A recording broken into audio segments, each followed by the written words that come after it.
Bienvenue aux spécialistes du CB. CB sur un 4 roues Polaris Sportman 550. Il est fixé en plein milieu avec un case de waterproof en plastique avec une fenêtre, un peu comme une marine. C'est le CB 520 XL, fait que les pitons ici sont manœuvrables par en avant du 4 roues. Vous voyez, le siège est là. Fait que le CB est en plein milieu. Qu'est-ce que ça demande? Ça demande une prise de connexion. La prise de connexion, à part du CB, elle s'en vient ici en avant. Et puis, il y en a un autre qui va longer le frame, qui va s'en aller en arrière. En général, on l'installe dans une place où c'est un peu à l'abri de l'eau. Fait que lui, je l'ai installé en dessous ici. Et puis, la connexion est là. Puis, le bouton pour parler, on pince ici. Ça veut dire que lui, en avant, pour se parler, c'est ici. Fait que le CB est là. Le filage est passé sa poignée.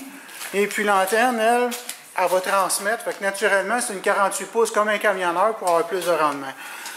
Et puis, il faut bien grander le bumper. Moi, dans mon cas, le bumper, il était soudé. La braquette est soudée. Et puis, veut pas, les contacts qui sont reliés ici à la fixation, il faut absolument que ça soit bien grandé. Qu'est-ce que ça demande? Dans le fond, ça demande le CB 520 XL. Ça demande le kit de fixation pour passer le filage. Pas de fixation, mais de connexion. Fait que c'est un filage bien simple, bien ordinaire. On le branche en prise de CB.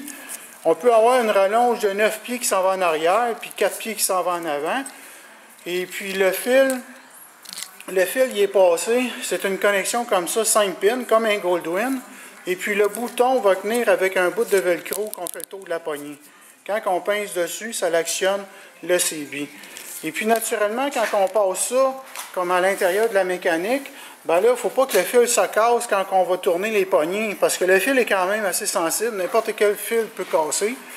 Fait qu'on va le mettre avec une protection par-dessus, puis après, on va attacher ça avec des tie wraps naturellement. Dans le casque, quand on se branche, ben là, on se branche comme un Goldwyn, comme je disais, avec un kit des titres qu'on met à l'intérieur avec 2 speakers et puis le micro.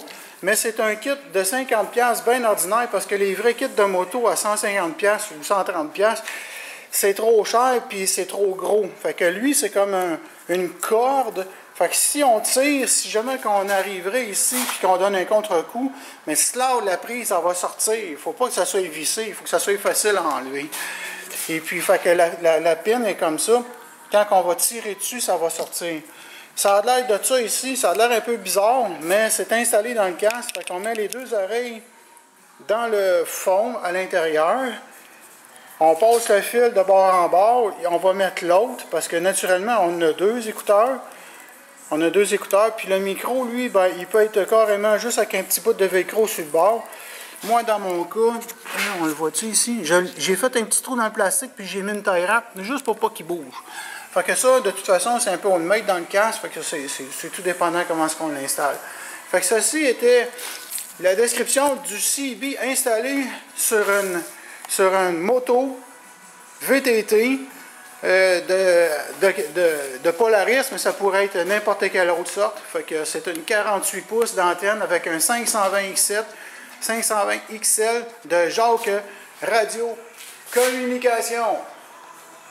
Jacques JRC, 6500 boulevard Laurier-la-Plaine, au 450 477 6501.